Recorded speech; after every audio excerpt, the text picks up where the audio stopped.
نحمده ونصلي على رسوله الكريم اما بعد فاعوذ بالله من الشيطان الرجيم بسم الله الرحمن الرحيم رب اشرح لي صدري ويسر لي امري واحلل عقدة من لساني يفقهوا قولي۔ ناظرین، پروگرام اللہ کے خوبصورت نام کے ساتھ آپ کی خدمت میں حاضر ہے۔ آج ہم اللہ سبحانہ وتعالی کے نام الحسیب پر بات کریں گے۔ الحسیب حساب لینے والا، شمار کرنے والا، گن گن کر رکھنے والا، اور حسیب سخی اور بلند شان ہونے کے معنی میں بھی آتا ہے۔ پھر اسی طرح کفایت کرنے والا، کافی ہو جانے والا۔ تو اللہ سبحانہ وتعالی نے ہمیں ہر طرح کی نعمتیں عطا کی ہیں، وافر مقدار میں عطا کی ہیں، اتنی کہ ہم ان کو گن نہیں سکتے، اور پھر نعمتیں دینے کے بعد ہم سے صرف یہ چاہا ہے کہ ہم اس کے شکر گزار بندے بن جائیں۔ اور اگر ہم شکر ادا کرتے ہیں تو اللہ تعالیٰ کا یہ بھی وعدہ ہے کہ میں نعمتیں اور زیادہ دوں گا، لیکن اگر کوئی شخص ناشکری کرتا ہے تو اس کی یہ ساری نعمتیں لکھی جا رہی ہیں، گنی جا رہی ہیں، اور کل کو اس سے حساب لیا جائے گا، یوم الحساب پر، جس دن کوئی حساب سے پھر بچ نہ سکے گا۔ اس لیے بہت ضروری ہے کہ ہم اللہ تعالیٰ کے اس نام کو سمجھیں اور اس کے تقاضوں کو بھی جانیں۔ تو اللہ سبحانہ وتعالیٰ اپنی مخلوق پر نگران بھی ہے اور ان کا محاسب بھی ہے، اور ان کے اعمال کا حساب لے گا۔ اپنے کچھ بندوں کے ساتھ اطاعت گزار اور فرما بردار بندوں کے ساتھ حساب میں نرمی کا معاملہ کرے گا، لیکن اپنے ناشکرے اور انکار کرنے والے اور گناہگار بندوں کے ساتھ سختی کا معاملہ کرے گا۔ لیکن یہ بھی یاد رہے کہ وہ کسی کے ساتھ ظلم اور ناانصافی نہیں کرے گا، کیونکہ اس کا ہر فیصلہ عدل و انصاف پر مبنی ہوگا۔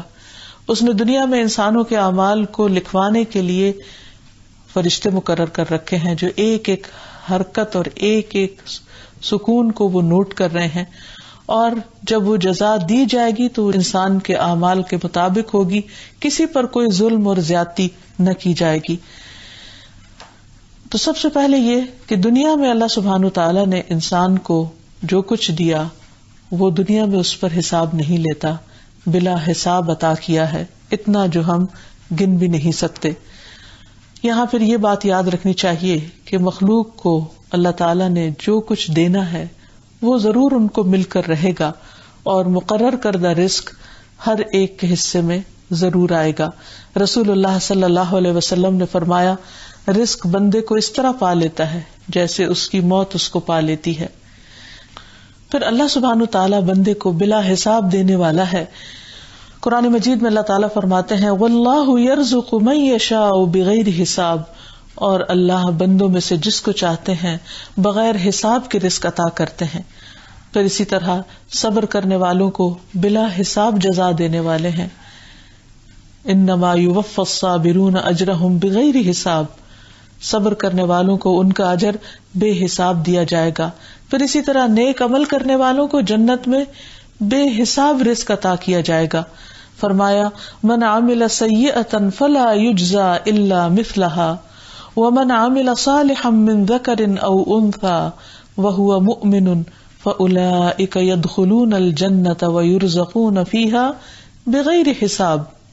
جو شخص برائی کرے گا اسے اتنا ہی بدلہ دیا جائے گا، یعنی وہ بے حساب نہیں، اور جو نیک عمل کرے گا خواہ وہ مرد ہو یا عورت، بشرطے کہ وہ مومن ہو، تو ایسے لوگ جنت میں داخل ہوں گے، اور وہاں ان کو بلا حساب بہت زیادہ رزق عطا کیا جائے گا۔ یعنی دنیا میں انسان کو جو دیا گیا ہے اس پر تو حساب ہوگا، لیکن پھر جنت میں جانے کے بعد انسان کو جو ملے گا اس پر کسی قسم کا کوئی حساب نہ ہوگا۔ اسی طرح اللہ سبحانہ تعالیٰ ایسا الحسیب ہے جو بندوں کو کفایت کرنے والا ہے، یعنی ان کی تمام ضروریات، ہر طرح کی جسمانی، روحانی، اخلاقی، ان کی عقلی، ان جذباتی، ہر طرح کی ضروریات پوری کرنے والا ہے، اور تمام بندوں کے لیے وہ کافی ہو جاتا ہے۔ اور اس پر انسان کو جہاں ایک طرف شکر گزار ہونا چاہیے، وہاں دوسری طرف انسان کو فکر مندی بھی ہونی چاہیے کہ وہ اللہ تعالیٰ کی نعمتوں کو پا کر کیا رہا ہے۔ اور یہ بھی یاد رہے کہ اللہ سبحانہ و تعالیٰ اکیلا ہی حساب لینے کے لیے کافی ہے. اور نہ صرف یہ کہ دینے میں وہ اکیلا کافی ہے بلکہ بندوں سے واپس حساب لینے میں بھی وہ اکیلا کافی ہے، کیونکہ اللہ سبحانہ وتعالی اپنی ذات میں اتنی وسعت رکھتا ہے کہ وہ اپنی ساری مخلوق کو جتنی وہ چاہے جو مانگے بلا حساب دینے پر بھی اس کے خزانوں میں کوئی کمی باقی نہیں ہوتی. اس لیے ہر معاملے میں انسان کو اللہ سبحانہ وتعالی پر بھروسہ کرنا چاہیے، توکل رکھنا چاہیے. مشکل سے مشکل حالات میں بھی انسان کو مایوس نہیں ہونا چاہیے، کیونکہ اللہ تعالیٰ کے خزانوں میں کمی نہیں آتی کچھ بھی دے کر. یہ الگ بات ہے کہ اللہ تعالیٰ کسی مصلحت اور حکمت کے تحت آزمائش کی وجہ سے بندوں سے کچھ عرصے کے لیے کچھ چیزوں کو روک لیتا ہے، لیکن اس پر بھی اگر انسان اللہ تعالیٰ سے خوشگمان رہتا ہے، صبر کرتا ہے، تو اللہ تعالیٰ قیامت کے دن اس کے بدلے میں وہ نعمت بھی اور اس کا اجر بھی صبر کا بلا حساب عطا کرے گا. پھر یہ ہے کہ جو اللہ سبحانہ تعالیٰ کو اپنے لیے کافی سمجھتا ہے، اللہ تعالیٰ اس کو کافی ہو جاتا ہے. جو شخص اللہ تعالیٰ کو اپنے لیے کافی سمجھے اس کی زندگی میں کوئی محرومی نہیں ہو سکتی، وہ ہمیشہ خوش اور مطمئن رہتا ہے، کیونکہ وہ بندوں کو اپنا سہارا نہیں سمجھتا، وہ اللہ کو اپنا سہارا مانتا ہے. قرآن مجید میں اللہ تعالیٰ فرماتے ہیں وَمَن يَتَوَكَّلْ عَلَى اللَّهِ فَهُوَ حَسْبُهُ، اور جو کوئی اللہ پر بھروسہ کرے تو وہ اس کے لیے کافی ہو جائے گا. اسی لیے صحابہ مشکل حالات میں جب اللہ سبحانہ تعالیٰ کو پکارتے تو حسبنا اللہ ونعم الوکیل کہتے. ابراہیم علیہ السلام کو جب آگ میں پھینکا جا رہا تھا تو اس وقت جبریل ان کے پاس آئے کہ کیا میں آپ کی کوئی مدد کر سکتا ہوں، تو اس پر انہوں نے کہا حسبی اللہ ونعم الوکیل، میرے لیے اللہ ہی کافی ہے اور وہ بہترین کارساز ہے. اور ہم دیکھتے ہیں کہ پھر اللہ تعالیٰ ان کے لیے کیسی کافی ہو گیا ساری قوم کے مقابلے میں، اس بہت بڑی بھڑکائی ہوئی آگ کے مقابلے میں کہ اللہ تعالیٰ نے صرف آگ کو حکم دیا کہ ٹھنڈی ہو جائے، تم نے ابراہیم کو جلانا نہیں، اور وہ ان کے لیے گل و گلزار بن گئی. ابن عباس کہتے ہیں کہ حسبنا اللہ ونعم الوکیل ابراہیم علیہ السلام نے اس وقت کہا تھا جس وقت ان کو آگ میں ڈالا گیا تھا، اور یہی کلمہ محمد صلی اللہ علیہ وسلم نے اس وقت کہا تھا جب لوگوں نے مسلمانوں کو ڈرانے کے لیے کہا کہ بے شک لوگوں نے تمہارے لیے فوج جمع کر لی ہے سو ان سے ڈرو. تو اس بات نے انہیں ایمان میں اور زیادہ کر دیا اور انہوں نے کہا حسبنا اللہ ونعم الوکیل کہ اللہ ہمیں کافی ہے، وہ بہترین کارساز ہے. پھر اسی طرح حضرت عائشہ کہتی ہیں کہ نبی صلی اللہ علیہ وسلم کی پہلے حفاظت کی جاتی تھی، یہاں تک کہ جب یہ آیت نازل ہوئی کہ واللہ یعصمک من الناس، تو اس پر آپ صلی اللہ علیہ وسلم نے خیمہ مبارک سے سر باہر نکالا اور فرمایا لوگوں چلے جاؤ، اب مجھے اللہ کافی ہے. تو جو شخص الحسیب کو پہچان لیتا ہے اس کو اللہ کافی ہو جاتا ہے. اور یہ بھی کہ جو اس الحسیب کو مان لیتا ہے پھر وہ اپنے آپ کو حساب کے لیے بھی تیار کر لیتا ہے، کیونکہ انسان پھر اس کی نعمتوں سے بلا مقصد ہی فائدہ نہیں اٹھاتا بلکہ ہر نعمت کو سوچ سمجھ کر استعمال کرتا ہے اور اس پر شکر ادا کرتا ہے اور اس کو جائز جگہ پر استعمال کرتا ہے. اور پھر زندگی میں جہاں اس کو اطمینان نصیب ہوتا ہے وہاں ان نعمتوں کو صحیح جگہ پر استعمال کرنے پر بھی جزائے وافر انشاءاللہ اس کو قیامت کے دن ملے گی. یعنی اس سے اللہ سبحانہ تعالیٰ کی رضامندی کے علاوہ اجر و ثواب کی بھی بشارت اس کو دی گئی ہے. تو جو بندہ اللہ سبحانہ تعالیٰ کی نعمتوں کو اس اعتبار سے استعمال کرتا ہے کہ اللہ تعالیٰ ان کا حساب لینے والا ہے، تو پھر وہ ان کو غلط جگہ پر استعمال نہیں کرتا، ان کو ضائع بھی نہیں کرتا، ان میں اسراف بھی نہیں کرتا. اور اللہ سبحانہ تعالیٰ بھی بندوں کے تمام اعمال کو شمار کرنے والا ہے، گن گن کے رکھنے والا ہے. ابو ذر غفاری رضی اللہ عنہ سے روایت ہے کہ نبی صلی اللہ علیہ وسلم اپنے رب تبارک و تعالیٰ سے روایت کرتے ہیں کہ بے شک اللہ تعالیٰ فرماتا ہے اے میرے بندو، یہ تمہارے اعمال ہیں کہ جنہیں میں تمہارے لیے شمار کر رہا ہوں، پھر میں تمہیں ان کا پورا پورا بدلہ دوں گا. تو جو آدمی بہتر بدلہ پائے وہ اللہ کا شکر ادا کرے، اور جو بہتر بدلہ نہ پائے تو وہ اپنے نفس ہی کو ملامت کرے. پھر اسی طرح اللہ سبحانہ وتعالی بندے کے کاموں میں سے چھوٹے چھوٹے اجزاء کو بھی گننے والا ہے، مثلاً ایک ایک دانے پر ملی ہوئی نیکی کو شمار کرنے والا ہے. روح کہتے ہیں کہ ایک مرتبہ وہ تمیم داری رضی اللہ عنہ سے ملاقات کے لیے گئے، وہاں پہنچ کر دیکھا کہ وہ خود اپنے گھوڑے کے لیے جو کے دانے صاف کر رہے ہیں. حالانکہ ان کے اہل خانہ اور دیگر لوگ موجود تھے. روح ان سے کہنے لگے کیا ان میں سے کوئی اور یہ کام نہیں کر سکتا، یعنی آپ خود کر رہے ہیں. تو تمیم نے کہا کیوں نہیں، لیکن بات یہ ہے کہ میں نے رسول اللہ صلی اللہ علیہ وسلم کو یہ فرماتے ہوئے سنا ہے کہ جو مسلمان اپنے گھوڑے کے لیے جو کے دانے صاف کرے پھر اسے وہ کھلا دے تو اس کے لیے ہر دانے کے بدلے میں ایک نیکی لکھی جائے گی. اب ایک گھوڑے کی خوراک کتنی ہو سکتی ہے اور اس میں کتنے دانے ہو سکتے ہیں، خود انسان بھی نہیں گن سکتا اور گننا ممکن ہی نہیں، لیکن اللہ سبحانہ تعالیٰ نے اس کو گن رکھا ہے اور اس محنت پر وہ اس کو بہترین اجر دینے والا ہے. پھر اسی طرح باقی کام بھی جو ہم کرتے ہیں ان میں سے کچھ چیزیں تو ایسی ہیں جو گن کر کرتے ہیں اور کچھ چیزیں ہم گنے بغیر کرتے ہیں. اللہ تعالیٰ دونوں طرح کی نیکیوں کا خود حساب رکھنے والا ہے، خواہ بندہ ان کو گن رہا ہو یا نہ گن رہا ہو. مثلاً عبادات میں سے ہم دیکھتے ہیں کہ دن کی 5 نمازیں پوری کرنا، پھر ہر نماز کے فرائض کو گن کر ادا کرنا، پھر اسی طرح سنتوں اور نوافل کو ادا کرنا، پھر اسی طرح ان میں پڑھی جانے والی آیات کو بعض اوقات گننا اور شمار کرنا، پھر نماز کے بعد کی تسبیحات کو شمار کرنا. یہ تمام چیزیں بعض اوقات انسان خود بھی شمار کر رہا ہوتا ہے اور بعض اوقات انسان شمار نہیں بھی کر سکتا، کیونکہ ہر وقت ذکر گن کر نہیں کیا جاتا، بے حساب بھی کیا جاتا ہے. تو جو بندہ اللہ سبحانہ تعالیٰ کے ساتھ بے حساب معاملہ کرتا ہے، اللہ تعالیٰ بھی اس کو بے حساب عطا فرماتا ہے. پھر اسی طرح کچھ جگہوں پر گنتی کرنا لازم بھی ہے، اس کے بغیر وہ عبادت مکمل بھی نہیں ہوتی، جیسے نمازوں کی رکعتیں وغیرہ ہیں، جیسے طواف کے چکر ہیں.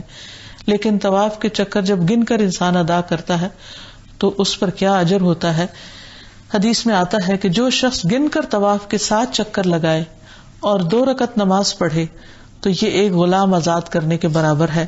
اور جو شخص ایک قدم بھی اٹھاتا یا رکھتا ہے، اب انسان کو نہیں پتا ہوتا کہ حرم تک پہنچنے میں کتنے قدم اس چلا اور پھر کعبہ کے قریب پہنچنے میں کتنے قدم چلا اور پھر ہر چکر میں اس نے کتنے قدم اٹھائے، کیونکہ ہر چکر کے قدم فرق ہو جاتے، لیکن اللہ سبحانہ وتعالیٰ ان سب کو شمار کر رہا ہوتا ہے. فرمایا کہ جو بھی ایک قدم بھی اٹھاتا یا رکھتا ہے اس پر اس کے لیے 10 نیکیاں لکھ دی جاتی ہیں، اس کے 10 گناہ مٹا دیے جاتے ہیں اور اس کے 10 درجے بلند کر دیے جاتے ہیں. یہ سب کچھ اس کا حساب کون کر رہا ہے، کون گن رہا ہے، کس کے پاس لکھا ہوا ہے اور کون اجر دینے والا ہے؟ یہ ہمارا رب العزت ہی ہے جو اپنے بندوں پر انتہائی مہربان ہے.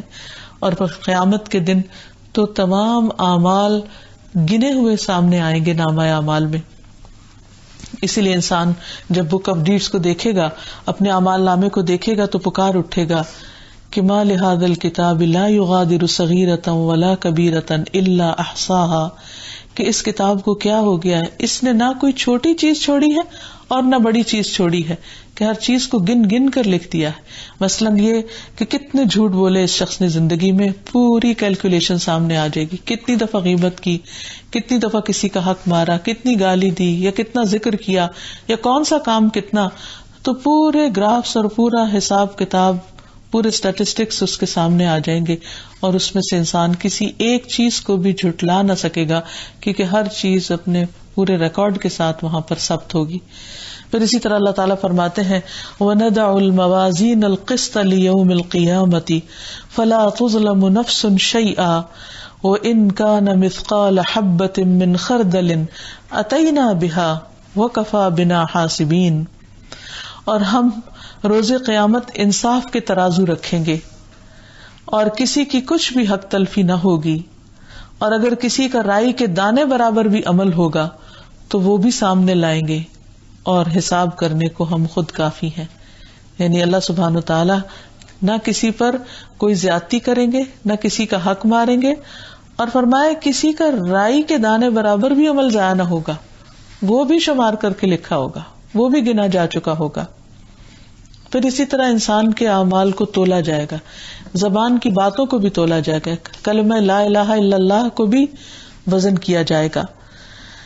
اور پھر اسی طرح جن لوگوں نے برے اعمال کیے ہوں گے ان کے اعمال کو بھی شمار کر لیا جائے گا، اور وہ لوگ جو اللہ تعالیٰ پر ایمان نہیں رکھتے ان کے اعمال کو یہیں پر شمار کر کے دنیا میں ہی ان کا بدلہ دے دیا جاتا ہے.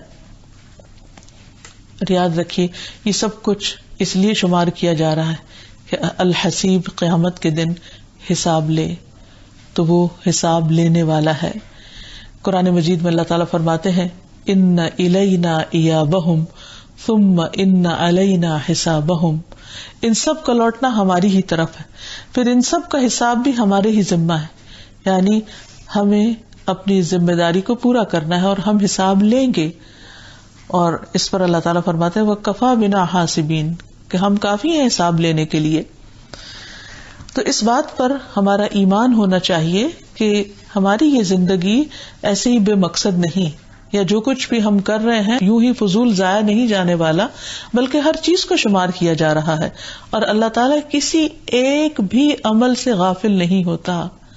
لا تأخذہ سنۃ ولا نوم، نہ اسے نیند آتی ہے نہ اس کو اونگ آتی ہے، وہ بیک وقت سب کے اعمال پر پوری طرح نظر رکھے ہوئے ہے، اور حجت تمام کرنے کے لیے سارے اعمال کو لکھوایا بھی جا رہا ہے، ریکارڈ کیا جا رہا ہے، اور قیامت کے دن پورے دلائل کے ساتھ سامنے بھی آ جائے گا. پھر وہ جلد حساب لینے والا بھی ہے. قرآن مجید میں آتا ہے الیوم تجزا کل نفس بما کسبت لا ظلم اليوم ان اللہ سریع الحساب. آج ہر شخص کو اسی کا بدلہ دیا جائے گا جو اس نے کمایا ہوگا، کسی پر آج ظلم نہ ہوگا، بلا شبہ اللہ فوراً حساب لینے والا ہے. اور حدیث میں آتا ہے کہ اللہ سبحانہ وتعالی بہت جلد سب لوگوں کا حساب لے لیں گے. جب پہلے تو حساب قائم ہونے میں قیامت کے دن دیر لگے گی، سب کو انتظار کرنا پڑے گا، لیکن جب حساب شروع ہوگا تو صبح سے لے کے ظہر کے وقت تک سب انسانوں کا حساب ہو چکا ہوگا.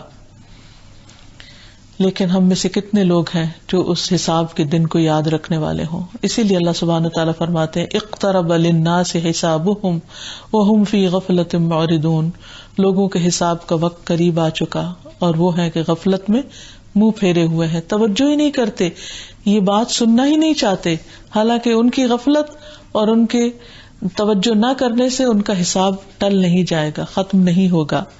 یہاں یہ بھی یاد رہے کہ وہ ہر چیز کا پورا پورا حساب لینے والا ہے اور اس کا حساب بھی ہوگا. اللہ تعالیٰ فرماتے ہیں وَإِذَا حُيِّيتُم بِتَحِيَّةٍ فَحَيُّوا بِأَحْسَنَ مِنْهَا أَوْ رُدُّوهَا إِنَّ اللَّهَ كَانَ عَلَى كُلِّ شَيْءٍ حَسِيبًا. اور جب تمہیں سلامتی کی کوئی دعا دی جائے تو تم اس سے اچھی سلامتی کی دعا دو، یعنی جو کہنے والے نے کہا تمہارا جواب دینے والے کا طرز عمل اس سے بہتر ہو، یا جواب میں پھر وہی کہہ دو، اگر زیادہ اچھا نہیں کر سکتے تو اتنا تو کرو. بے شک اللہ ہمیشہ سے ہر چیز کا پورا حساب کرنے والا ہے، یعنی اگر تم نے کوئی کمی بیشی کی تو وہ بھی حساب میں آ جائے گی اور اس کے مطابق اجر کم یا زیادہ ہوگا. سہل بن حنیف کہتے ہیں کہ رسول اللہ صلی اللہ علیہ وسلم نے فرمایا جس نے السلام علیکم کہا اس کے لیے 10 نیکیاں لکھی جائیں گی، اور جس نے السلام علیکم ورحمۃ اللہ کہا اس کے لیے 20 نیکیاں لکھی جائیں گی، اور جس نے السلام علیکم ورحمۃ اللہ وبرکاتہ کہا اس کے لیے 30 نیکیاں لکھی جائیں گی. اس سے یہ پتہ چلتا ہے کہ اللہ سبحانہ وتعالی چھوٹی بڑی ہر چیز کا حساب لینے والا ہے. الفاظ کی کمی بیشی بھی اس کے نوٹس میں ہے کہ کون کیا کر رہا ہے، اور پھر اس کے پیچھے نیت کیا ہے، اور پھر اس کا طریقہ کیا ہے، یہ سب کچھ اس کے ریکارڈ میں ہے.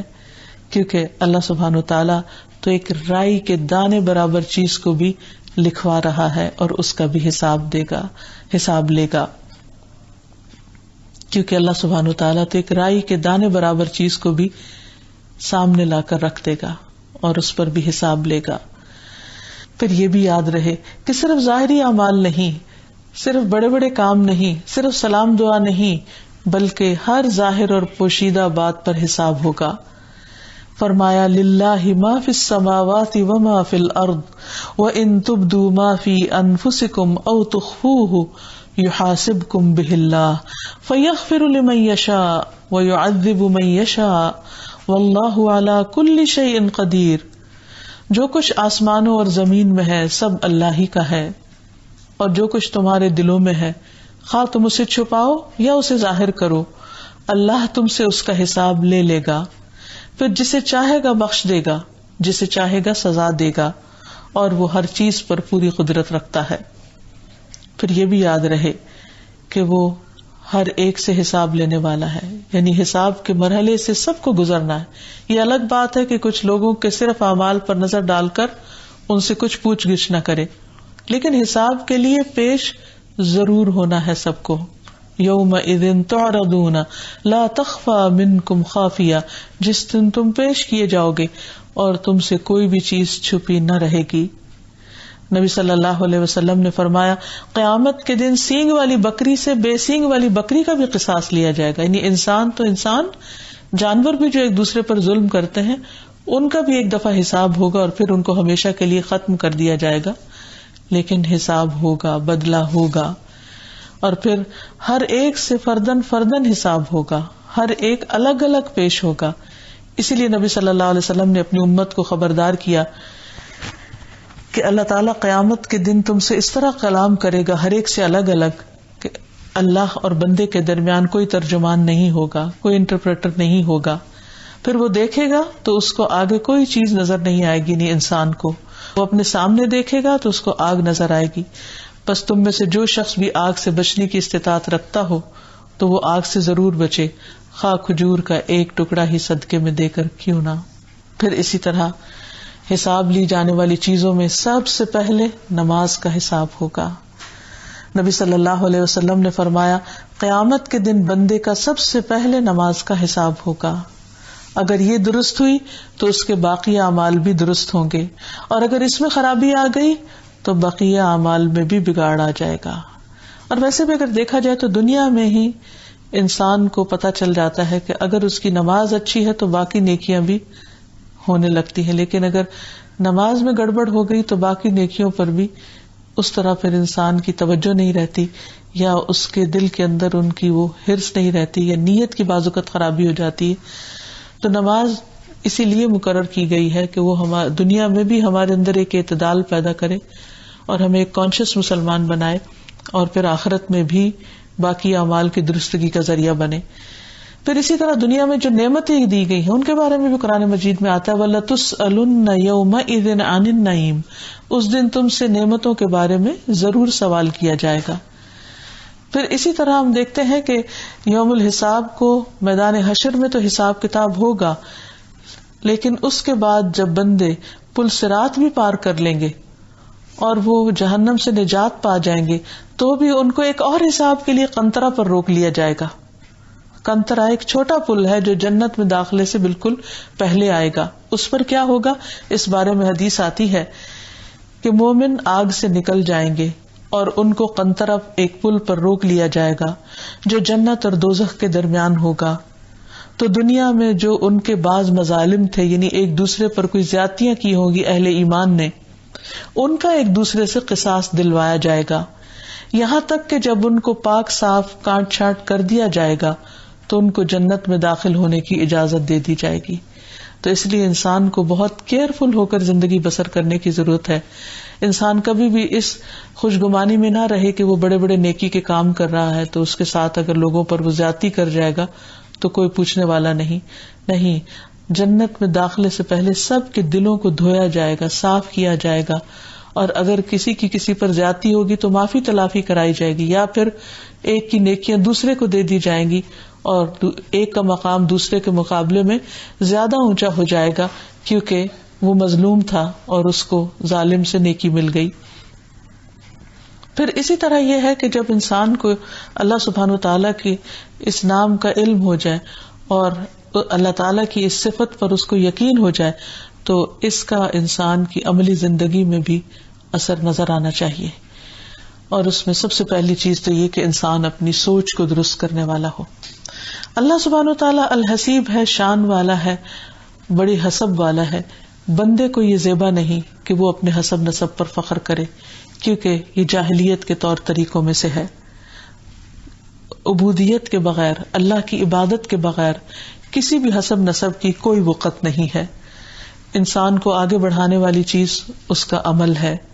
ابو ہریرہ کہتے ہیں کہ رسول اللہ صلی اللہ علیہ وسلم نے فرمایا، جس کو اس کے عمل نے پیچھے کر دیا اسے اس کا نسب آگے نہیں بڑھا سکتا، یعنی قیامت کے دن کو یہ آ کر نہیں کہہ سکتا کہ میں فلاں پیغمبر کی اولاد میں سے ہوں یا بزرگ گھرانے سے تعلق رکھتا ہوں، یا فلاں سے میری نسبت ہے اس بنا پہ مجھے معاف کر دیا جائے. نہیں، ہر انسان سے یہ دیکھا جائے گا کہ اس نے عمل کیا کیا ہے. من ابطأ به عملہ، جس کا عمل سست ہوا یا جس کے عمل میں کمی ہوئی، لم یسرع به حسبہ، اس کا حسب نسب اس کو آگے نہیں بڑھائے گا، عزت نہیں دلائے گا. اور حقیقت یہ ہے کہ تمام انسان آدم کی اولاد ہیں علیہ السلام، اور آدم علیہ السلام مٹی سے بنے تھے. اللہ تعالیٰ نے کسی گورے کو کالے پر اور کسی عربی کو اجمی پر فضیلت نہیں دی. ہاں اگر کسی کی فضیلت ہے تو وہ تقوی کی بنا پر ہے. اللہ تعالیٰ کے ہاں کسی کی رشتہ داری کام نہیں آئے گی، حسب نسب بچانے کے کام نہیں آئیں گے. نبی صلی اللہ علیہ وسلم نے اپنی بیٹی فاطمہ رضی اللہ تعالیٰ عنہا سے کہا تھا کہ اے میری بیٹی، تم دنیا کے مال میں سے جو چاہتی ہو مجھ سے مانگ لو، لیکن قیامت کے دن میں تمہیں اللہ کے ہاں کچھ کام نہیں آؤں گا. یعنی تمہیں اپنے لیے خود کچھ عمل کرنا ہوگا. اپنی پھپھی صفیہ سے کہا کہ تم اپنے لیے خود عمل کرو، میرا نبی ہونا تمہارے کام نہیں آئے گا. یعنی ہر شخص کو اپنے طور پر خود کوشش کرنی چاہیے. ہاں اللہ سبحانہ وتعالیٰ نبی صلی اللہ علیہ وسلم کو شفاعت کا مقام دیں گے اور یہ ان کے لیے ایک بہت بڑے آنر کی بات ہوگی، لیکن جس کے لیے اجازت ہوگی. پھر اسی طرح دوسری چیز جو انسان کو اپنے اندر لانی چاہیے وہ یہ کہ انسان خود اپنا محاسبہ کرتا رہے. اس سے پہلے کہ اس کا حساب کیا جائے وہ خود اپنا حساب کرے. قرآن مجید میں اللہ تعالیٰ فرماتے ہیں یا ایھا الذین آمنوا اتقوا اللہ ولتنظر ما قدمت لغد واتقوا اللہ. اے لوگو جو ایمان لائے ہو، اللہ کا تقوی اختیار کرو، اللہ سے ڈرو، اور ہر شخص کو دیکھنا چاہیے کہ اس نے اپنی کل کے لیے کیا تیار کیا ہے، اور اللہ سے ڈرتے رہو. یعنی جتنا زیادہ اللہ کا ڈر ہوگا اتنا ہی زیادہ انسان اپنے آپ پر خود محاسب بن جائے گا. کیونکہ انسان کے ساتھ بہت ساری ایسی چیزیں ہیں کہ جن کے بنا پر انسان اچھے عمل میں کمزور پڑ جاتا ہے. بعض اوقات غصے میں آ کر دوسروں پر زیادتی کر جاتا ہے، اور انسان کی بہت ساری چیزیں انسان کے اپنے ہی لیے نقصان دہ ہو جاتی ہیں. تو انسان کو چاہیے کہ وہ کبھی بھی اپنے حساب کو نہ بھولے. یہی چیز اس کو سیدھا رکھنے والی ہے اور اس کے عمل میں بہتری لانے والی ہے. اور پھر یہ بھی ہے کہ انسان جب تک کوشش سے تیاری کرتا رہے گا تو کچھ نہ کچھ کر ہی لے گا. لیکن اگر انسان غافل ہو گیا اور اس نے اپنے اعمال کا خود محاسبہ نہیں کیا تو پھر بڑی سے بڑی ہلاکت میں بھی گر سکتا ہے. یہ ایسے ہی ہے کہ جیسے انسان کسی خاردار جنگل سے گزر رہا ہو تو ہر کانٹے سے اپنے آپ کو بچاتے ہوئے گزرتا ہے. یہی تقویٰ ہے اور یہی پھر انسان کو محاسبے کے لیے تیار کرتا ہے اور انسان اپنے اعمال پر خود نظر رکھتا ہے. حضرت عمر بن خطاب نے حضرت ابوبکر کو دیکھا ایک بار کہ وہ اپنی زبان کو کھینچ رہے تھے. حضرت عمر نے پوچھا اے خلیفہ رسول یہ کیا کر رہے ہیں؟ انہوں نے کہا یہ مجھے ہلاکت گاہوں کی طرف لے جاتی ہے. رسول اللہ صلی اللہ علیہ وسلم نے فرمایا جسم کا ہر حصہ اللہ تعالیٰ سے زبان کی تیزی کی شکایت کرتا ہے. یعنی انسان کے لیے خود اس کے جسم کے اندر ہی اس کے دشمن چھپے بیٹھے ہیں کہ جن کو اگر وہ صحیح حق کے ساتھ استعمال نہ کرے تو وہ اس کے لیے وبال جان بن جاتے ہیں. اس لیے اگر انسان دنیا میں کسی پر زیادتی کرے تو اسے چاہیے کہ وہ اس سے معافی مانگ لے. یہ بھی محاسبے کا ایک حصہ ہے. یعنی محاسبہ کرنے کا مطلب یہ ہے کہ انسان کو اپنے گناہ نظر آنے لگے، اور جب گناہ نظر آنے لگے تو پھر انسان ان کی تلافی کرے. ایک تو یہ کہ اللہ تعالیٰ سے استغفار کرے کہ اللہ اس کو ڈھانپ دے، لیکن دوسری طرف توبہ بھی کرے. کیونکہ جب انسان توبہ کرتا ہے، رجوع کرتا ہے، پلٹتا ہے تو اس کا مطلب یہ ہوتا ہے کہ میں آئندہ یہ کام نہیں کروں گا. رسول اللہ صلی اللہ علیہ وسلم نے فرمایا جس نے اپنے کسی بھائی پر ظلم کیا ہو تو اسے چاہیے کہ اس دنیا میں معاف کرا لے، اس لیے کہ آخرت میں روپے پیسے نہیں ہوں گے. اس سے پہلے معاف کرا لے کہ اس کے بھائی کے لیے اس کی نیکیوں میں سے حق دلایا جائے گا، اور اگر اس کے پاس نیکیاں نہ ہوں گی تو اس مظلوم بھائی کی برائیاں اس پر ڈال دی جائیں گی. تو اس سے یہ پتہ چلتا ہے کہ انسان کو دنیا میں ہی اپنا حساب صاف کرتے رہنا چاہیے. انسان ہے، کمزور ہے، کسی کے ساتھ بھی ظلم و زیادتی ہو جائے تو تلافی کرنے میں، معافی مانگنے میں دیر نہیں لگانی چاہیے. پھر اسی طرح کسی بھی نیکی کو معمولی نہیں سمجھنا چاہیے. اس بات پہ بھی چیک رکھنا چاہیے کہ انسان نیکیوں کے ساتھ کیا معاملہ کرتا ہے، کیونکہ بعض اوقات چھوٹی سی نیکی قیامت کے دن انسان کے نامہ اعمال کا کو وزنی کر دے گی اور اس کے لیے فائدے کی چیز ہوگی. پھر یہ ایک عادت بھی بن جاتی ہے. جب انسان ایک نیکی کو چھوٹا سمجھ کے اگنور کر دیتا ہے, پھر چھوٹا سمجھ کے, تو پھر اس سے بڑی نیکیوں کے بھی مواقع چلے جاتے ہیں. پھر اسی طرح انسان کے اندر الحسیب کی صفت کو جاننے کے بعد اپنا محاسبہ کرنے کی عادت تو ہونی چاہیے, لیکن لوگوں کے پیچھے نہیں پڑنا چاہیے. ہر وقت لوگوں کا محاسبہ نہ کرتا رہے, کیونکہ لوگوں کا حساب ہمارے ذمے نہیں ہے. قرآن مجید میں اللہ تعالیٰ فرماتے ہیں فَإِنَّمَا عَلَيْكَ الْبَلَاغُ وَعَلَيْنَا الْحِسَابُ, آپ کا کام ہے بات پہنچا دینا, میسج کنوے کر دینا, حساب لینا ہمارا کام ہے, ہماری ذمہ داری ہے. ٹھیک ہے, کچھ کاموں میں انسان کی اکاؤنٹیبلٹی ہوتی ہے, لیکن انسان دوسروں سے درگزر بھی کرتا جائے اور اس کے ساتھ ساتھ ان کو اچھی نصیحت بھی کرتا جائے, لیکن ہر وقت دوسروں کے عیبوں پر نظر اور ان کی کوتاہیوں کو چنتے رہنا کوئی اچھی بات نہیں ہے. اور مبلغین کے سردار محمد صلی اللہ علیہ وسلم اور مبلغین کو فرمایا گیا فذکر انما انت مذکر لست علیہم بمسیطر, آپ نصیحت کیجئے کیونکہ آپ نصیحت کرنے والے ہیں, آپ کی ذمہ داری ہے, لیکن آپ ان پر محاسب نہیں ہیں, یعنی آپ کا کام ان کا حساب لینا نہیں ہے. اس لیے انسان کو پھر دوسروں کے ظاہر پر معاملہ کرنا چاہیے. چھپے ہوئے حالات, دلوں کے حالات, نیتیں, ارادے, وہ صرف اللہ سبحانہ و تعالیٰ ہی کو پتہ ہے. اور پھر ہر ایک کا باطن اللہ کے سامنے ہے. انسان ظاہر میں جو کچھ ہے اس کے مطابق ہی انسان اس کے ساتھ معاملہ کرے. پھر یہ کہ ہمیں اس بات کا حکم بھی نہیں دیا گیا کہ ہم لوگوں کے دلوں کے کھوج لگائیں اور ان کے اندر کی باتیں اگلوائیں اور ان سے طرح طرح کے سوال کریں.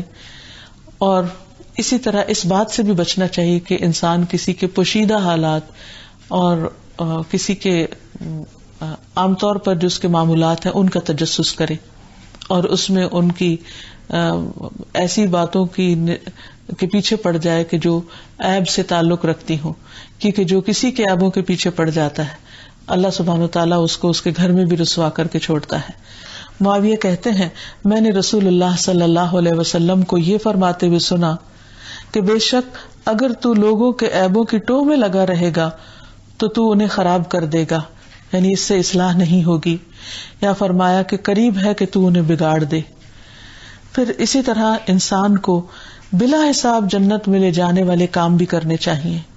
نبی صلی اللہ علیہ وسلم نے فرمایا جب سب لوگ سفارش کے لیے میرے پاس آئیں گے تو میں عرش تلے پہنچ کر اپنے رب عز و جل کے لیے سجدے میں گر پڑوں گا.